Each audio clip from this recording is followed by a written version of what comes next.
오늘의 하나님의 말씀은 시편 128편 1절로 6절 말씀, 제목은 복이 있는 가정이다 라는 말씀 가지고 함께 은혜를 나누시겠습니다. 제가 어려서 본 부잣집들의 마루에 한문으로 크게 쓴 액자가 하나 걸려 있었는데 굉장히 무척 인상적이었습니다.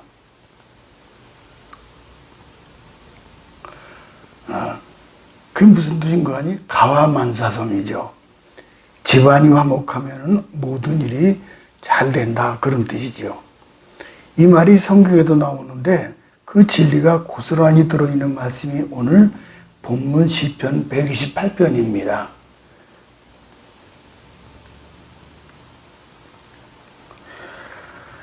올은 가정에 달라서 가정의 중요성은 아무리 강조해도 지나침이 없습니다. 성경을 살펴보아도 분명합니다. 태초에 하나님이 우주 만물을 창조하실 때 맨 마지막에 창조한 것이 바로 가정입니다. 하나님의 형상대로 아담과 하와를 창조하시고 그 둘이 부부가 되어서 가정을 이루게 하신 것이죠. 그러니까 가정은 하나님의 창조물 가운데 최고의 걸작품이 됩니다. 그러므로 우리 인생이 정말 행복해지려면 가정의 화목이 필수적입니다. 세상에서 성공한다 해도 만일 가정이 화목하지 못하면 그는 실패한 인생이 되고 맙니다. 충남 부여로 시집을 온 필리핀 출신의 다문화 여성 제니 가르시아 이야기입니다. 이분 가족 사진이에요. 근데 하반신이 마비된 남편을 간호하고 노안의 시어머니를 복양하면서 그때 농협 문화복지대상 효행부문 우수상을 받은 그녀는 첫 외국인 수상자로서 기쁨과 자랑을 누렸습니다. 그는 말하기를 제가 특별히 잘한 것도 없는데 큰 상을 받게 되었습니다. 앞으로 어머니를 더 잘 모시고 살겠습니다. 농사짓는 익숙하지 않지만은 남편이 잘 대해주어서 항상 고맙고 용기를 얻습니다. 가르시아가 한국으로 시집 오자마자 만난 남편은 병상이 있었습니다. 그러니까 거슬러 올라가면은 필리핀에서 결혼식을 올린 후 서류 정리를 마치고 늦게 한국으로 왔는데 먼저 들어온 남편이 그만 오토바이로 교통사고를 당한 거예요. 망연한 자실한 그녀에게 남편과 시어머니는 이야기하기를 평생 고생할 것 같으니 필리핀으로 돌아가라. 하지만 한 번 결혼한 남편은 아무리 아파도 내 남편이라면서 3년 동안 밤낮으로 남편을 지국정성으로 간호를 했죠. 정성이 하늘에 닿았는지 남편은 빠르게 몸을 추스르고 농사일을 도울 수 있는 수준까지 회복이 되었습니다. 예쁜 두 딸을 둔 가르시아는 힘든 와중에도 웃음을 잃지 않는 천사표 며느리로 그 마을에서 통합니다. 아이들이 참 이뻐요, 두 딸이. 위암 판정을 받고 위절제 수술을 받은 시어머니의 대소변을 받아내며 정성껏 간호했습니다.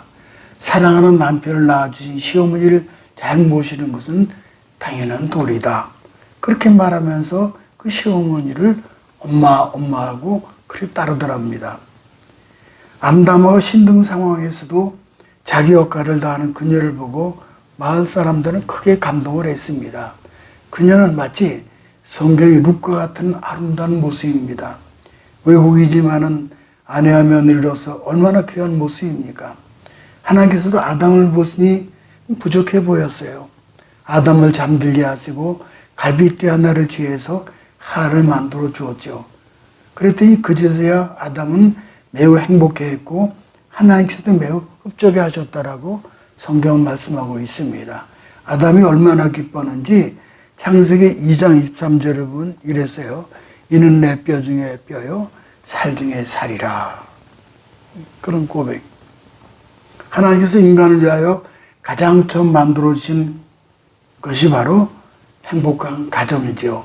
하나님께서 함께 하시고 복 주실 때 행복한 가정 천국이 될 수 있는 거죠. 행복 가정 천국이에요.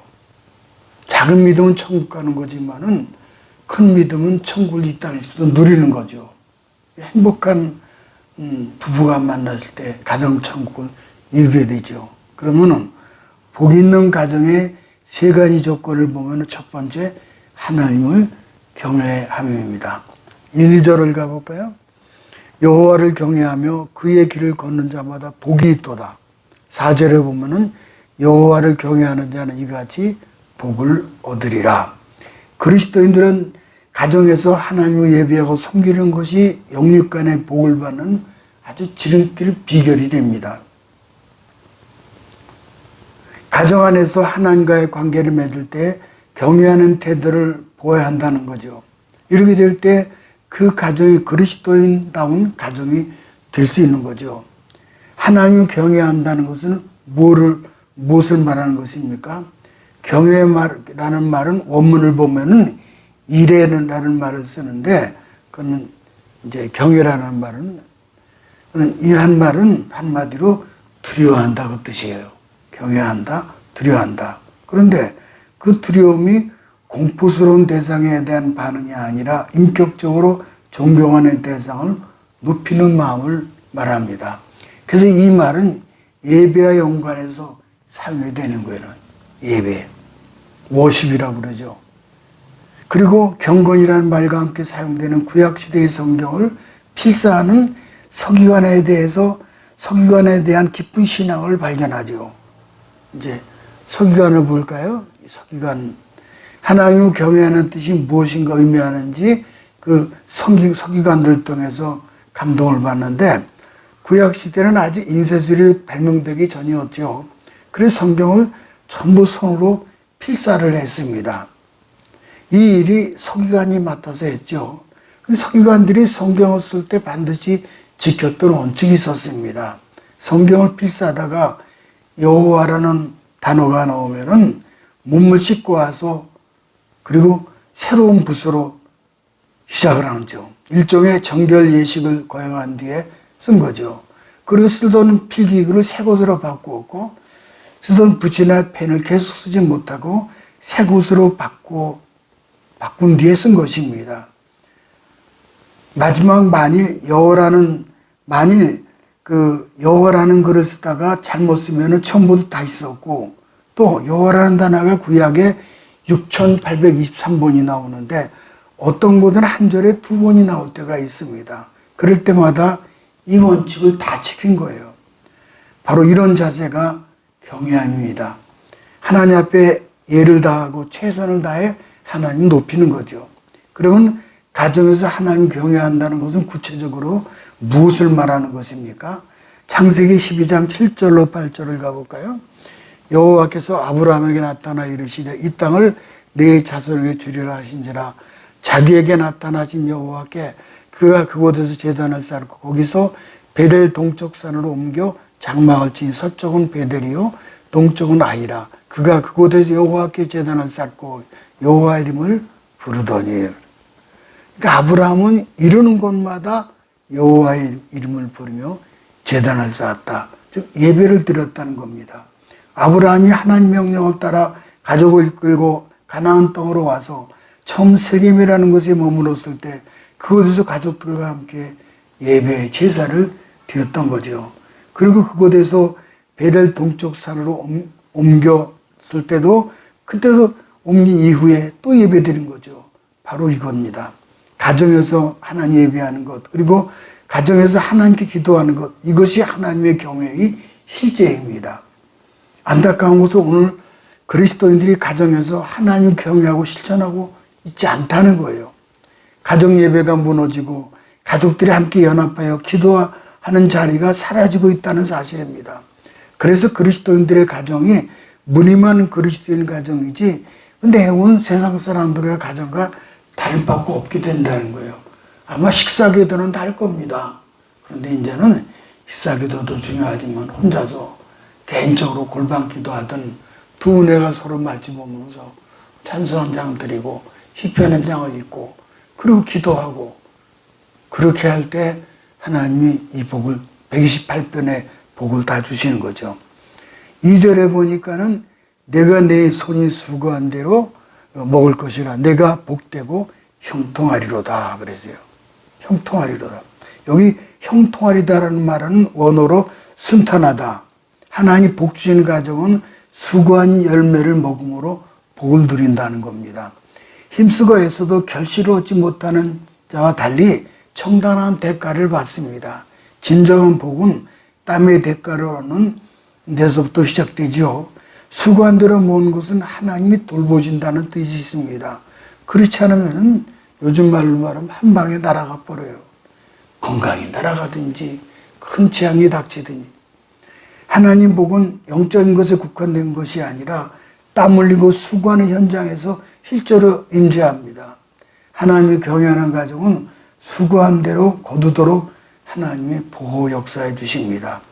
형통이라는 히브리어로 잘레아흐, 이 말은 번성이라고 씁니다.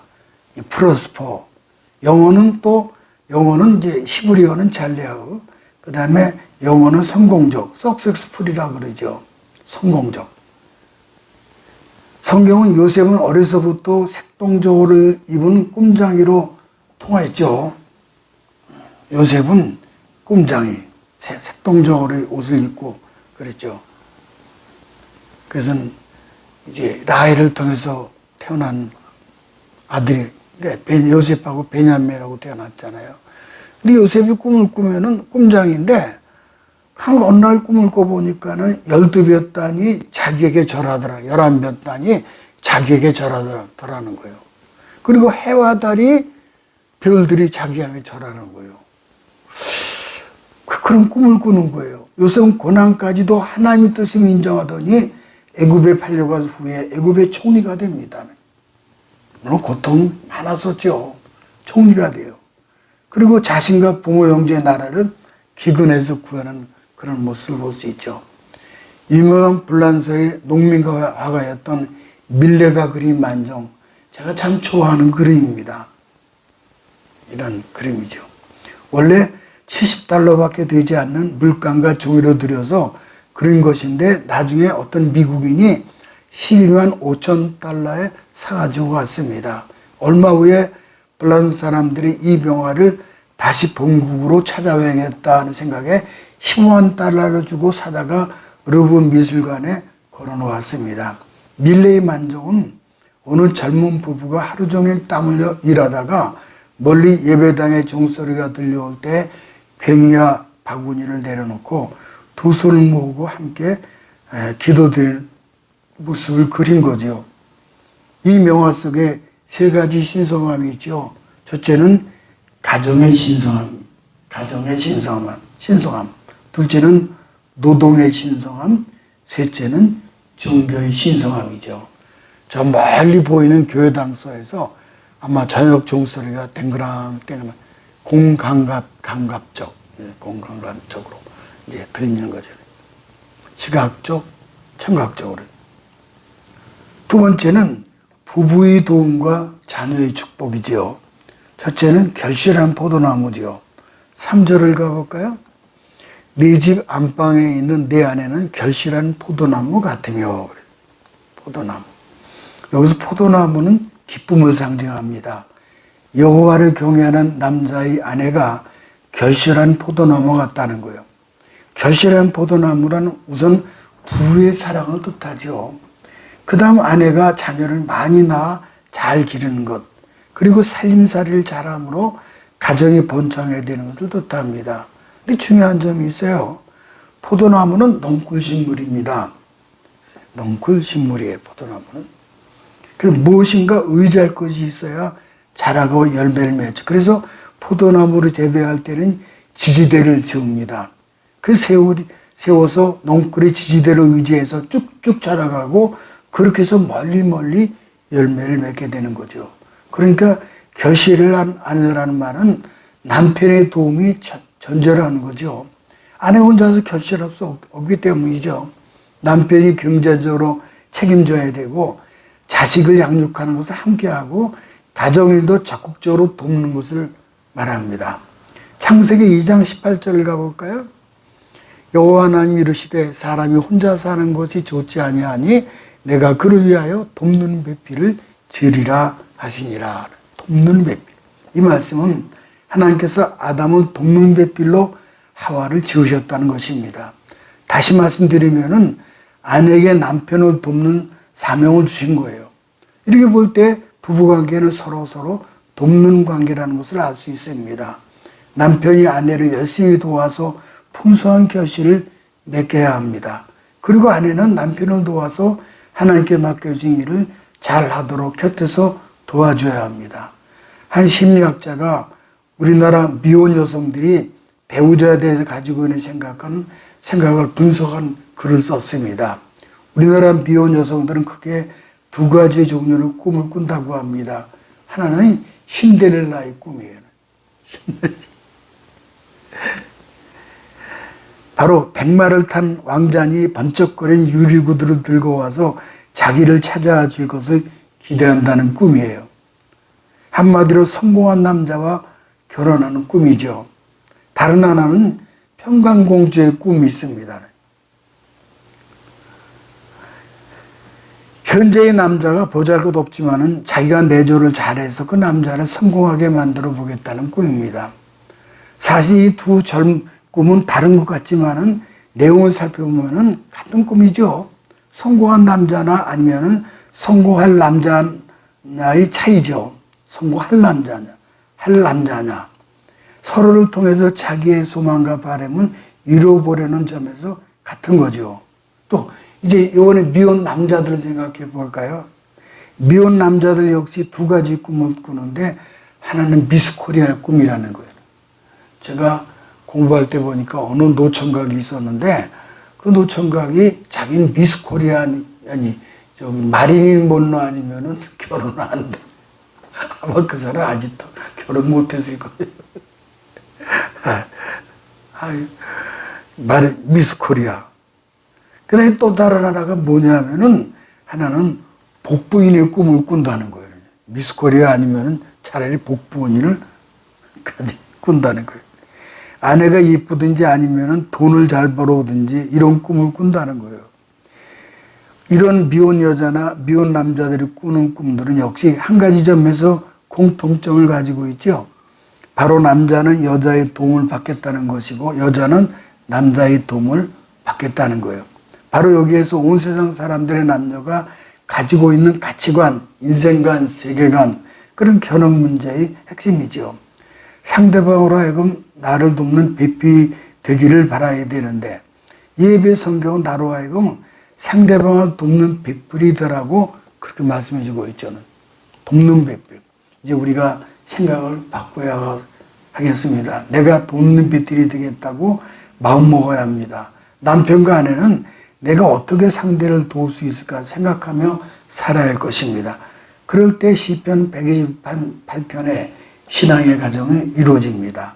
둘째는 식사 시간의 교육이죠. 3, 4절 가볼까요? 내 식탁에 둘러앉은 자식들은 어린 감람나무 같으리로다. 여호와를 경외하는 자 이같이 복을 얻으리로다.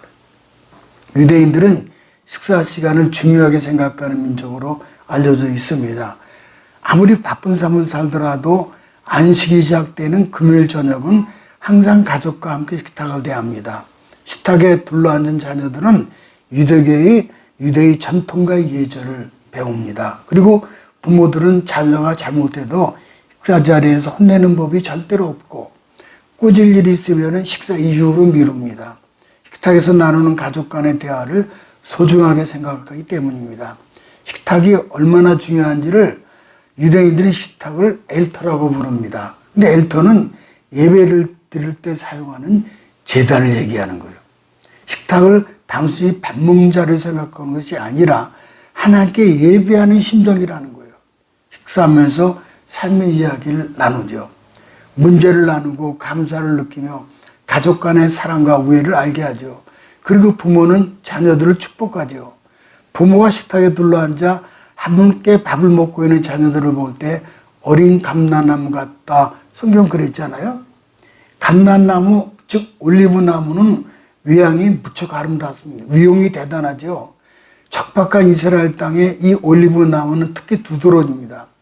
수천 년을 사는 나무이며 그 귀한 올리브유를 무한 공급하는 아주 귀한 나무죠. 지난주에 주신 말씀입니다. 이 열매로 기름을 짜서 성전을 밝히고 기름을 부는 예식에 쓰고 식용으로도 가장 많이 사용을 합니다. 아마도 이스라엘이 이 나무가 없었다면 사람 그 땅에 살기 어려웠을 것이에요. 올리브 나무는 줄기에서 가지가 나오고 뿌리에서도 가지가 나옵니다. 특히 뿌리에서 나오는 가지를 넷째르라고 부릅니다. 넷째로. 근데 이 넷째르를 잘라서 묘목으로 심어놓는 곳은 어린 감람나무라고 또 말합니다. 그러니까 이 어린 감람나무는 그것을 심어놓는 농부에게는 꿈이자 희망입니다.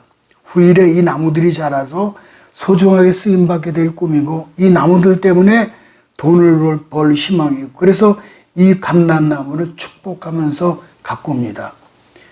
바로 그리스도인 가정에서도 자녀들을 이렇게 키워야 한다는 거죠. 자녀들에게 꿈을 심어주고 그 아이들 안에서 희망을 보아야 됩니다. 그래서 무엇보다도 자녀들을 축복하면서 키워야 할 것입니다. 세 번째, 자자손손 예루살렘의 복을 받게 되죠. 5, 6절을 가볼까요? 여호와께서 시온에서 내게 복을 주실지어다. 너는 평생에 예루살렘의 복을 보며. 이 그림이 참 잘 돼 있어요. 이제 하나님 말씀을 따라가게 되면은요, 수고의 열매를 맺죠. 화목한 가정을 갖죠. 또 손자도 보죠. 예루살렘의 번영을 다 본다는 거예요. 여기서 시온은 하나님의 지상 거처로서 시온에 머물면서 복을 주신다라고 성경은 말씀해 주고 있어요. 예루살렘은 시온입니다. 시온을 향해 대로가 있는 자가 시온을 향해서 큰 대로가 있는 자가 복이 있다라고 하지 않았습니까? 유대민족은 1년에 3차례 시온에 주신 복을 얻기 위해서 시온산에 있는 예루살렘으로 올라갔습니다. 예루라는 말은 히브리 말로 예비하다이며 샬렘은 살롬 평화를 뜻합니다. 곧 하나님의 평강이 예비된 곳입니다. 아브라함 이삭을 데리고 모리아산에 갈 때 아들 이삭이 말합니다. 아버지, 나무도 칼도 불도 준비되어 있지만 하나님께 드릴 재물은 어디 있습니까? 그때 하나님이 아브라함이 하는 말이 하나님 친히 예비하실 것이다 그랬죠. 얼마나 참 곧 여호와 이레를 하나님이 여호와 이레 하나님 준비하신다고 그죠. 그렇게 이제 아브라함 이삭을 번제로 바칠 때 하나님 급히 막으시면서 그때 양 한 마리가 숲에 걸려 있었고 그 대신 번제로 드린 것이 성경 이야기예요. 이건 누굽니까? 바로 예수 그리스도를 말씀해 주는 거죠. 이것을 예루살렘의 복이라고 말합니다. 죄와 사망에 묶여있는 모든 인간에게 그 기막힌 결박을 푸시고 용서와 화평으로 영원한 천국에 들어갈 수 있도록 길이 열려진 것이 바로 모리아산은 예루살렘의 비밀의 사건이 되는 겁니다. 그런데 지금 예루살렘은 회개 점령 지역에 포함되어 있기 때문에 그 성전에 있어서 예루살렘 성전 역시 회개 점령 지구여서 지금 황금 회개 사원이 들어있어서 들어가지도 못해요. 뺏겼죠. 이게 황금 사원. 한마디로 그들은 복을 받는데 예루살렘을 빼앗긴 겁니다. 그 이유가 뭡니까? 그들은 자기네 땅에 복 주시기 위해서 오신 예수로 십자가에 못 박아 죽였기 때문에 그렇게 된 겁니다. 그 죄값으로 그들은 예루살렘의 복을 누리지 못하고 있는 거죠. 복받는 비결은 간단합니다. 그것은 하나님을 믿는 거예요. 구원받고 복을 받게 되죠. 그렇지 않으면 지옥을 가게 되죠. 믿고 경외하는 것은 어렵지 않습니다. 지금의 예루살렘은 오늘날 교회를 얘기하는 거예요.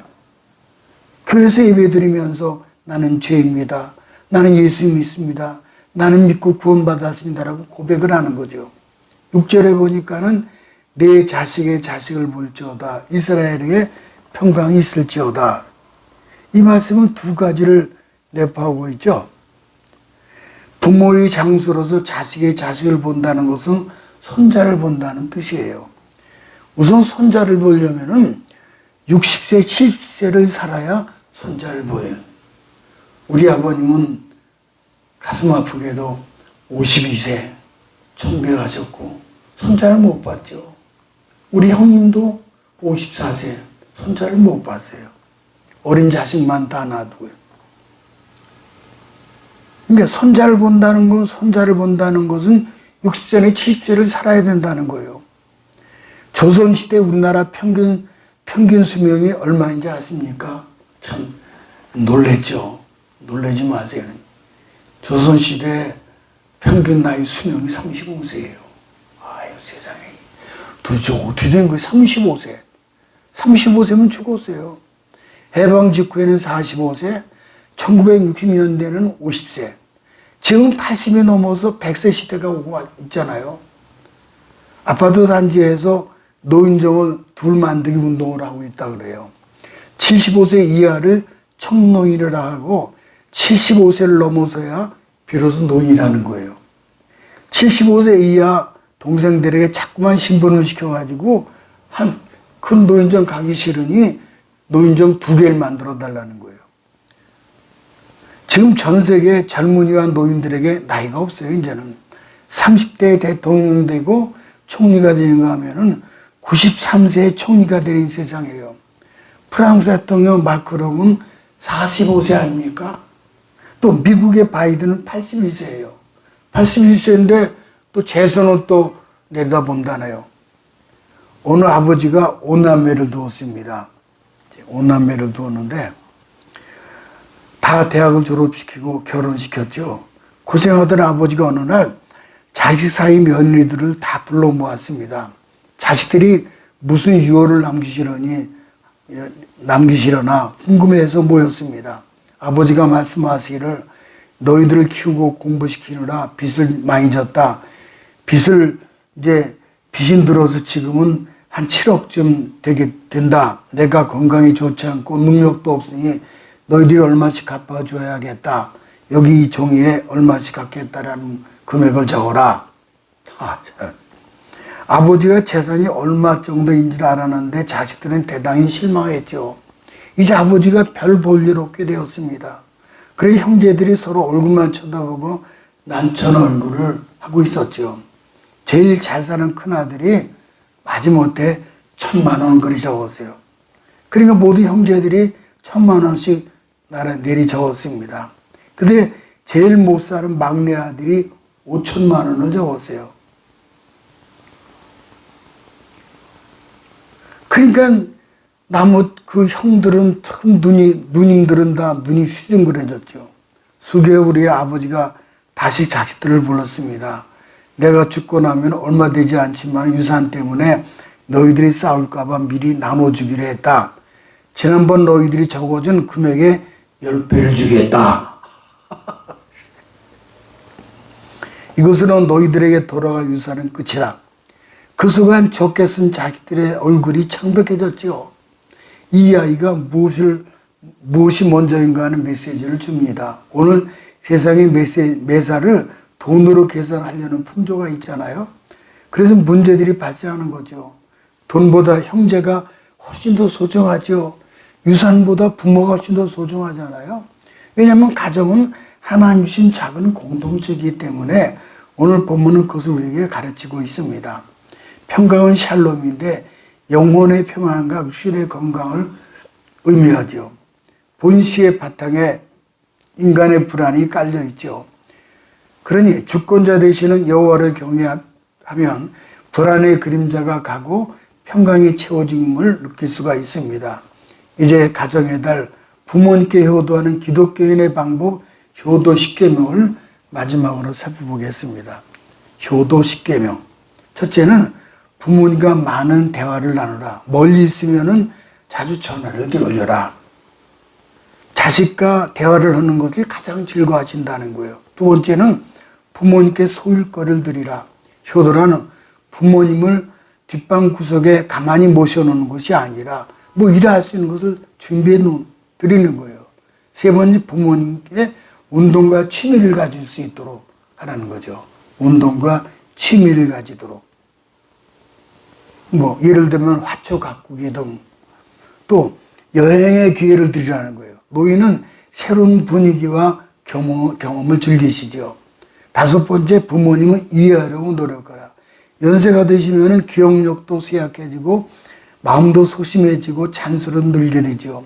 고집 부릴 때가 있어요. 비록 상식에 어긋난 말이나 행동할지라도 이해하고 인내하고 배려해야 합니다. 6번째는 가족끼리 외출할 때 노 부부를 모시고 가도록 하라. 그렇지 않으면 섭섭할 때가 있죠. 7번째, 부모님 높이고 칭찬해 드려라. 나이 들면 어린아이 같다고 갖다 칭찬은 보야 그러잖아요. 건강을 늘 챙기고 사소한 병이라도 나시면은 꼭 병원으로 모시고 가라. 연세가 드실수록 생명에 대한 애착, 건강에 대한 근심이 더 많아집니다. 9번째는 매일 일정한 용돈을 드리라. 부모의 복양은 자식의 의미예요. 마지막 10번째가 제일 중요한데, 부모님께 신앙의 기회를 드리라. 신앙의 기회. 즉, 천국의 안내자가 될 때 가장 큰 효도를 하는 거예요. 어머니를 예수 믿게 하는 거죠. 이게 가장 큰 효도예요. 무쪼록 가정과 어버이 주일을 맞이해서 시편 128편에 하나님의 복이 가정에 온전히 이루어지기를 주님의 이름으로 축복합니다.